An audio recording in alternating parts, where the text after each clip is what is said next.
or ask it herself. She says her question is about will of Allah. She says, I keep hearing everything is the will of Allah. Whatever happens is the will of Allah. And they say that everything is written already. So then where is the freedom of choice? When Allah gave me freedom of choice, whatever I do, if anything happens, they say, oh, this was written and it's the will of Allah. Then she also says, even with Adam and Eve, similar happened.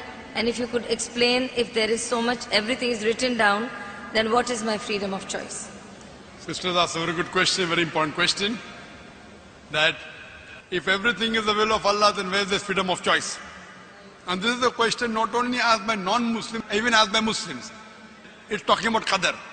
That if it is mentioned in destiny, that I'm going to rob, and if I rob, who's to blame?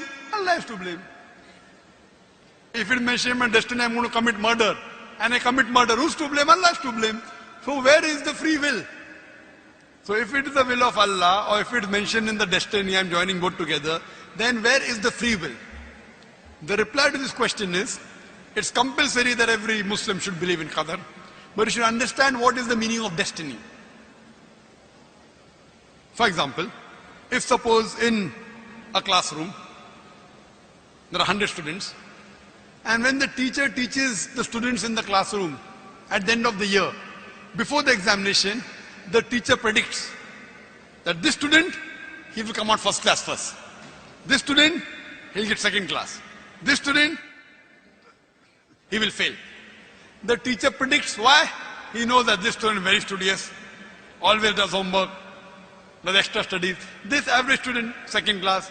That student, goes for movies, doesn't do homework, misses the class, predicts that that student will fail. Now once the examination takes place, after the results come out, this student gets first class first, this student gets second class, that student fails. I am asking you a question. Can the student who has failed, can he blame the teacher that because we have predicted I will fail, I have failed? Who's to blame? The student or the teacher? Who's to blame, the student or the teacher? The student. The teacher predicted. Who's to blame the student? He did not study, he did not do his homework, he used to go for extra movies. So similarly, Allah subhanahu wa ta'ala has given the human being the free will. Allah has told you what is right, what is wrong, but the choice is yours. For example, if you come at a crossroad, there are 4 roads, A, B, C, D. You can choose any. You choose road C. So Allah knows in advance that when you come at crossroad, you will choose road C. So Allah writes, when the person comes at the crossroad, he will choose road C. So it is not because Allah is writing that you are choosing, because you will be choosing, Allah is writing. It is not because Allah is writing that you are choosing road C. It is because you will be choosing road C. Allah has ilm-e-ghaib. He has knowledge of the future. He writes in advance. After you choose road C, you come at another crossroad, 5 roads, 1, 2, 3, 4, 5. Like after you pass the 12th standard, you can become engineer, you can become doctor, you can become businessman. You choose to become a businessman. Choice is yours. But Allah knows in advance that after you pass standard 12th, you will choose to become a businessman. It is not because Allah is writing that you are becoming a businessman. Because you wanted to become a businessman, Allah is writing in advance. And what you understand here, that if Allah wants, He can easily change it. For example, if in a classroom, in the mathematics examination, the teacher gives the paper 2 plus 2 is equal to how much?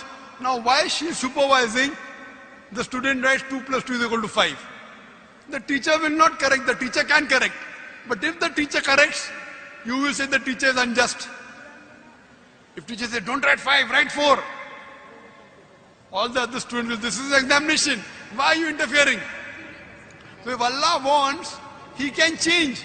But because He has given you free will, He is letting you take your decision. So this life is a test for the hereafter.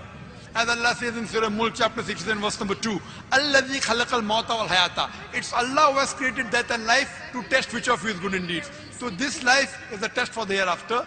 Allah has given you and shown you the rules, what is good, what is bad. Then He's given you a free will. It is your choice. Allah does not interfere in your free will. He can if He wants. The Quran says, not even a leaf can fall without the permission of Allah. So whatever happens, happens with Allah's free will, but the decision is yours. And based on that, you will be rewarded or punished. Hope that answers the question. We'll have the